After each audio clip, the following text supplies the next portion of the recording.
You know, one of the things that I wonder, recently I was traveling in Spain, and I was listening the news, and I discovered actually journalists tend to tell you what happened, and not exactly to begin to tell you what is the opinion of the journalists. No, so like they want to tell you to digest the news for you to accept it. No, there is a. If you look at one channel here and then you go to another channel TV, it looks like the President Trump is a totally different person. No, they're not that much lately. It looks like they have no choice but to say what exactly it is. But today we have a journalist that is I like because very insightful, a writer, and he have wrote on, for Hippo and union leader. So that is for me a pleasure and a privilege also to introduce to you Travis Morin.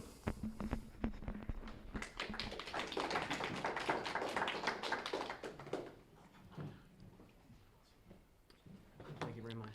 Thank you. Thank you. I feel somewhat unprepared speaking after Vice Admiral Sestak, but I'll try to live up to his example. So I'm here because my de facto, I'm going to call you aunt and uncle, Carol and Carl Stam, they know that I've written for the Union Leader and for the last 2 years, and now I'm writing for the Hippo, doing a lot of politics and features and news writing. And I love politics, and they thought it would be a good voice to bring here, so here I am. And I guess I'll begin with the fact that I love New Hampshire, I love the primary. I'm from Connecticut originally. When I was a kid in Connecticut growing up, a lot of little boys that want to be astronauts or firefighters. I wanted to be a Granite Stater. I loved the primary, and I was so jealous in Connecticut the candidates didn't come there and show us the same love you guys get up here. Connecticut's voted Democrat since 92, I believe. Last time was 88 with Reagan. So I came up here. It was a very different experience, and I've loved it ever since. And I've had an interesting career in politics and journalism. I fell into journalism very much by accident.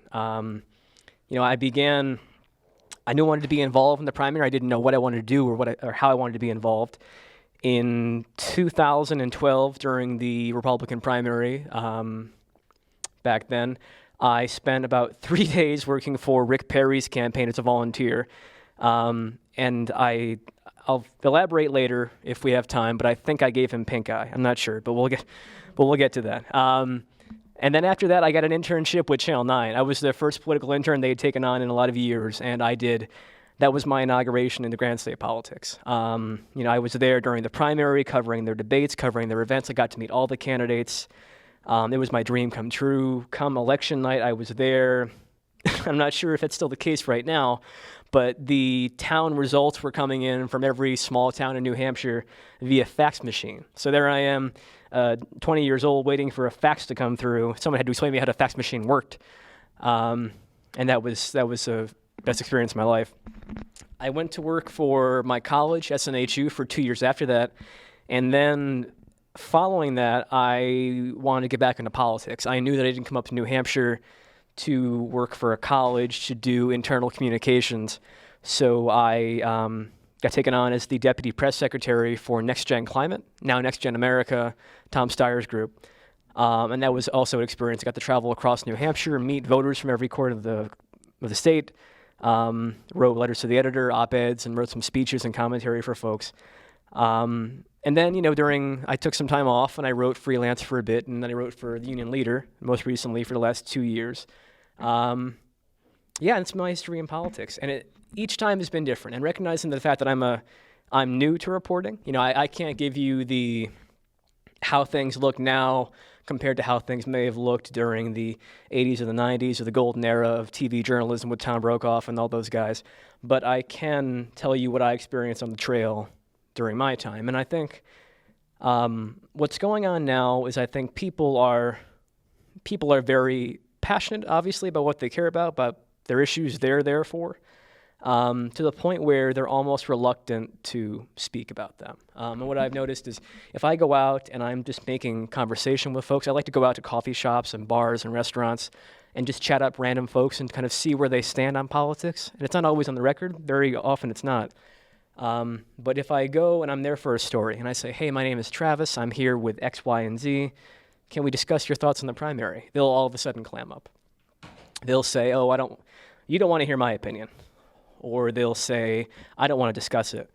I think we've gotten to a point where people feel so polarized, where people feel so tribalized inside their bubble that they're afraid of putting their opinion out there for fear of taking heat from whoever the other side is. And that's unfortunate for a lot of reasons. For one, because I feel like what makes democracy work, and especially what makes New Hampshire work, is that this is what we do best. When you talk about New Hampshire primary, people say we do this well. This is what we do because we're a small state. We do retail politics well. We discuss things. We're flinty. We need to be convinced. You need to have coffee at our house 12 times before we decide if we're going to vote for you. It better be decaf. But and I feel like that's shifted a bit, but that's all I've ever experienced. Another thing that I feel like I've seen is, and then this could also be an outgrowth of this primary cycle. Everyone's been different for me.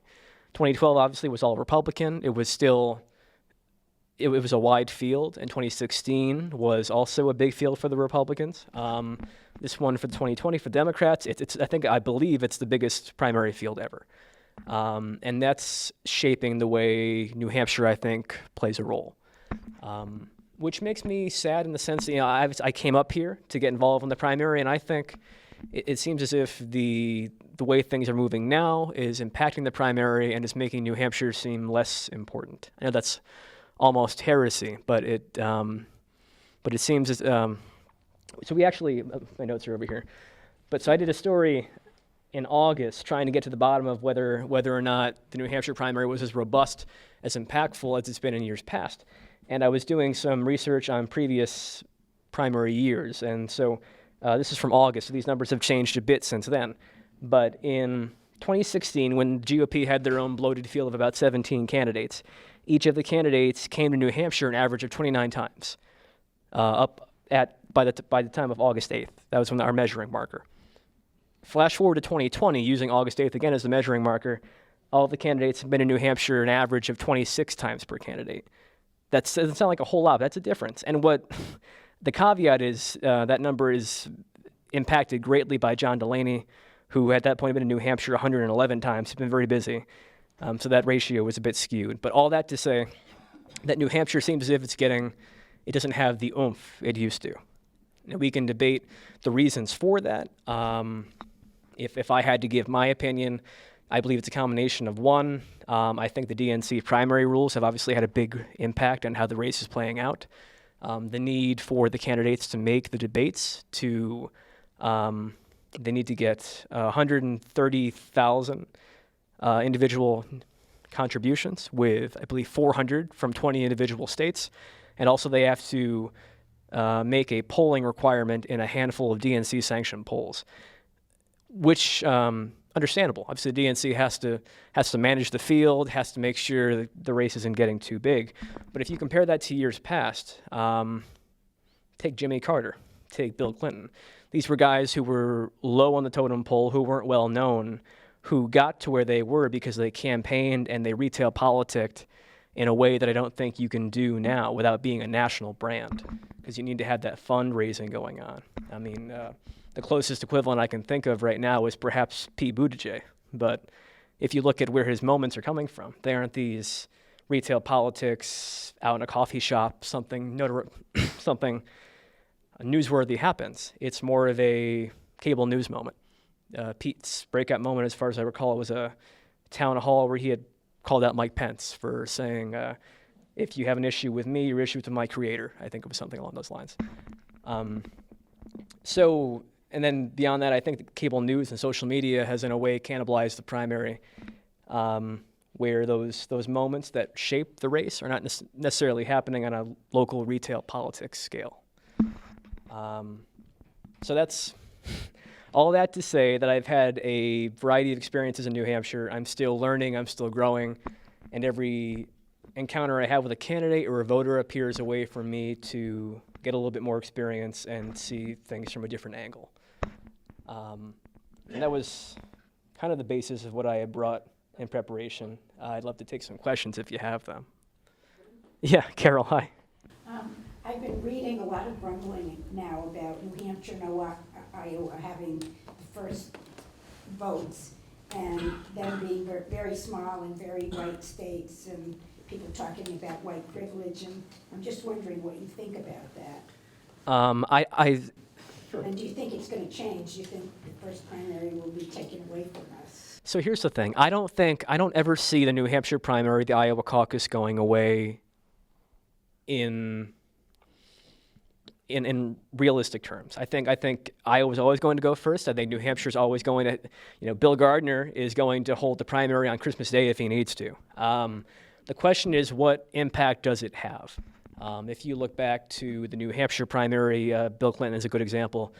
He was a very unknown commodity. That was an era when Mario Cuomo was thought to be the presumptive nominee, and Bill Clinton, the famous moment was, I'm going to be here campaigning till the last dog dies, while he was beset by all of the scandal, all of the questions about past affairs or what have you. And it wasn't about the fact that he came in second that year. People forget Bill Clinton came in second. And it was because he defied expectations. The question is going to be, will winning or defying expectations in New Hampshire allow you to control that narrative moving forward? Because that's what New Hampshire does. I think it helps you control the narrative, it controls fundraising, and that's what keeps a campaign viable. Does that continue in an era where cable news and social media are in so many ways defining the big moments of a campaign? That's the question. Will the primary always be here first? I think so. Will it continue to shape the field and define who the candidates are? I think that's the question we've yet to be seen. Yes, the president gets two titles, POTUS and CANC. In recent years, not enough people learned that office had military service. Does it really matter anymore? Because the military has been volunteer for close to 50 years now. So you're asking, does it matter if the president has military service? Yeah. If you're asking me personally, I think it is beneficial for a candidate to have military service. I think that federative power, that ability to send troops off to war and to deal with foreign policy, is a tremendous part of the president's job. The question is, is it going to matter to voters? And we find ourselves at a point where fewer Americans, I think, than ever, proportionally, have served in the military. That's not good. That's not bad. That's just a fact of where we are. We have all volunteer service. And I think people would argue, especially people who were around during Vietnam, argue that that's a good thing. They're well trained, they're better trained, they know what they're doing. But at a certain point, it removes I'm not going to say you can't be empathetic for the way the troops are feeling if you haven't served, but I think you have a different perspective if you've been there. And I think anybody here who's served in the service would attest to that you can see it from a different angle and a closer angle. My hope is that it matters. And we find ourselves for the first time in a long time with two major candidates, Pete Buttigieg and Tulsi Gabbard, who have both served. So I think it's coming into the conversation in a way that it hasn't in a long time this year. Perhaps not since John McCain. Yeah. What do you think about the consolidation of the big mainstream media? I mean, if we look at getting rid of the fair doctrine, allowing people to have their say, and then the changes on the Clinton administration of allowing, let's say in this area, we used to have the National Telegraph, and now it's not the National Telegraph, it's owned by some West Virginia company that puts out the same news across the nation. They even put all the same editorials, everything else. I've written letters to the editor back then that were published and got good reviews from people, but I'd never see it in there again today because a lot of it has become corporatized. And you see the same thing with entertainment media out there too. The news has become entertainment rather than news. So I think covering the politicians and what they're doing is being chosen by the big corporations and going off and saying who's going to get the most coverage, who they pick, who fits in there. I mean, like MSNBC supposedly is the lefter side when they went and laid off everybody who was on the other side and replaced them with Wall Street people and ex-intelligence community people and such. So I think that has a big effect on what you're seeing when New Hampshire primaries and everything else will be on that way, because now the media really doesn't care as much about it. They just make it as a big point that they can use to go ahead and sell more advertising dollars or whatever else it is. I think you're right about that. Speaking as a working reporter, the ever-shifting state of the industry is a thing that's always on the back of my mind and concerns me. You mentioned MSNBC. I think I was thinking about that when I was driving here for this from Manchester. Is that in the ways where prior to the primaries we know it, the old smoke-filled back rooms where your party members would kind of choose and select candidates who they thought would be the best and the most qualified to run. We've come to a point where the big cable news giants, the big media outlets, are almost playing a similar role, and not that there is anything corrupt going on, but because their voice is almost dominating everything. Back in the old days, obviously before my time, but so I've read, candidates would come up here and they'd do editorial boards of Nashua Telegraph, or they'd do them with the Union Leader or the Concord Monitor or the Nutfield News, or these small publications that today are being consolidated or run out of business. And instead you're seeing them do Rachel Maddow or other MSNBC kind of big hosts to kind of get notoriety, and that shifts the conversation, and that I think that it alters the connectivity a candidate feels to the voting base. A good example of this is this is the first primary year I can think of where you haven't seen Democrats campaigning in Iowa who are discussing the renewable fuel standard in terms of corn and ethanol out there. Used to be if you were a candidate campaigning for the Iowa caucuses, you had to talk about that because you were campaigning in Iowa. The Des Moines Register was going to ask you about that. You were going to get asked by local reporters. And now I can't remember any of the Democratic candidates discussing ethanol or renewable fuel standards because they haven't been asked. It's not important. They're getting their questions from big from national and conglomerate news reporters.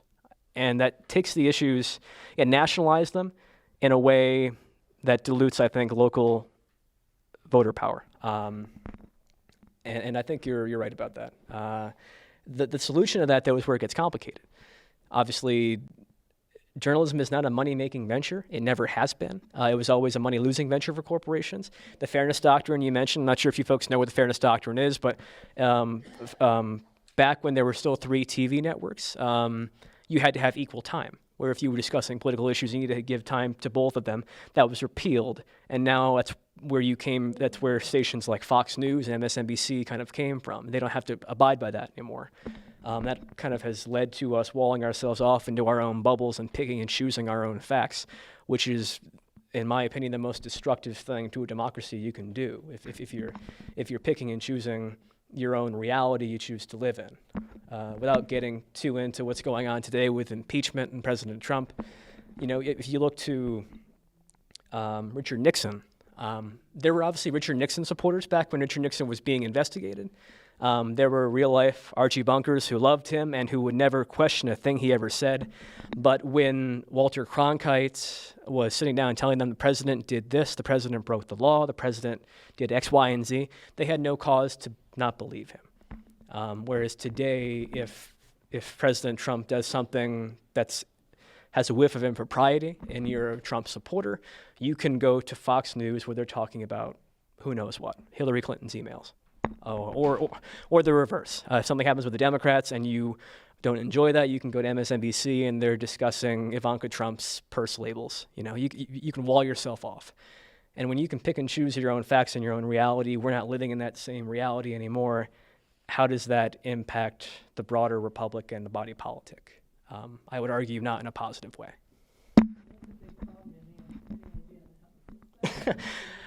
Ask Joe Sestak. I'm not running for president. No, I mean,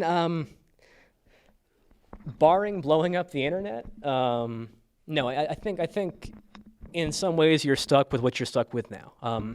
The voters who are geared to think the way they're going to think, who are going to retreat to their social media bubbles or their TV bubbles, are going to do that no matter what. Where this starts to be fixed, I think, is in education, is making sure that elementary school classes, middle school classes are having very rigorous kind of curriculum talking about what is fake news. How can you spot a fake source? What is bias? There's a lot of adjectives in this article. Does that mean it's not real or not? We need to start from the bottom up and give people the ability to build up a journalistic immunity so they can be resistant to attacks from enemies, foreign and domestic, if we're talking about involvement in our democracy. When I was growing up in elementary school, we had current events every day. We had them taken, heaven forbid I snatched an article out of the paper before my dad read it, but I would take, but they had them at school, they had free papers, you could cut it out and read it, and you explained the who, what, when, where, and why. That was in elementary school. And in 8th grade, we all had speech class, and we had to learn about propaganda and what the different styles were. And now, when I taught, actually just as a substitute here in Hudson, and I asked seniors in high school, name me the top 3 events that have happened in your lifetime. They could name off the tsunami and one other thing. They had no idea what was happening in the world. Whereas if you ask anybody who's over 50, name off the top things that happened before you were out of high school. JFK's assassination, the war in Vietnam, things that were, we talked about those things every day at school, and now it's like forbidden topic, and they don't know. And I just feel like they're missing something in the world, that the young people do not know what is currently happening. Like you said, they rely on television, maybe only one channel, and they're not willing to look at other viewpoints. As an educator, what is your opinion on what's maybe driving that? They kind of make a big emphasis on reading, writing, math. But the thing is, you can do reading when you're reading an article in the paper or a magazine or whatever. So their idea is, if they want to know anything, Google it. But of course, they don't have that, they're not taught how to decide what's a good resource, what's a good topic. And as a historian, we were taught, even if it's first account is probably biased, because the person will write themselves as something better than what happened. Sure. So even if you have a primary resource, you'll do that. But they don't know what a primary resource is. They think Google is a primary resource. They think Wikipedia is a primary resource. They don't have you would expect somebody coming out of high school or college having the ability to look at something from several viewpoints and from a reliable source. They're not taught it. I'd be inclined to agree with that. I've always said, again, going back to me wanted to be a political nerd when I was a kid, I love civics, I love social studies. But I'm not sure if younger folks in the room may attest to this. The big emphasis, you're right, on reading, writing, arithmetic. SATs are mostly about that. Standardized tests are mostly about that. If you flunk those kind of core subjects, they'll hold you back. But if you do poorly in civics, if you fail American government, that tends to go by the wayside. And we can debate the reasons for that, but I think that we're learning as a culture right now the damage it can do if we are not properly preparing people to be citizens, and not in a militaristic sense, but in a sense of participating in a democracy. I think 2016 was a really good example of that. People who were big fans of Bernie Sanders, I think, are a good example. Bernie ran a really good. Hey, what's up? Good luck this time around. Bernie ran a great race in 2016, beginning with almost nothing, and competed with one of the most prepared candidates ever in the history, Hillary Clinton. But along the way, supporters who I think had maybe not been involved in politics before, a lot of younger people, I noticed in conversations would kind of latch on to all these conspiracies, would be, oh, well, the delegates don't vote until this time, so really they can all flip and they'll support Bernie, or X, Y, and Z, or there's a big conspiracy here, or all of these thoughts about superdelegates, which we can debate the merits of superdelegates, but they have always been there, not always, but they've been there in the Democratic Party for a long time. And I think because we're not doing enough work to support civics education, this became people who suddenly got involved in politics, which is a good thing. They should be involved, they should be paying attention. What Bernie Sanders did was a fantastic thing. He got a lot of people paying attention and involved who weren't paying attention before, but they didn't have that preparation, that civics education baseline. So all of a sudden, these things that a lot of people who were involved knew about, superdelegates, about how the primary system works, about how the Electoral College works, were suddenly this big conspiratorial campaign against Bernie, which I think fostered a degree of resentment against the DNC and against Hillary Clinton, which, again, you're allowed, you have your opinion on, but I think it created a sense of conspiracy and that created this militancy. So I think we should be doing more to make sure people from the beginning, from elementary school up, are prepared to know and pass civics. I think every student who graduates from a high school should be able to pass a citizenship test. I think that's not a big ask. So that's my opinion. Anything else? Thank you for humoring me. It's been great. Thank you. Yeah. Well, thank you very much for joining us today.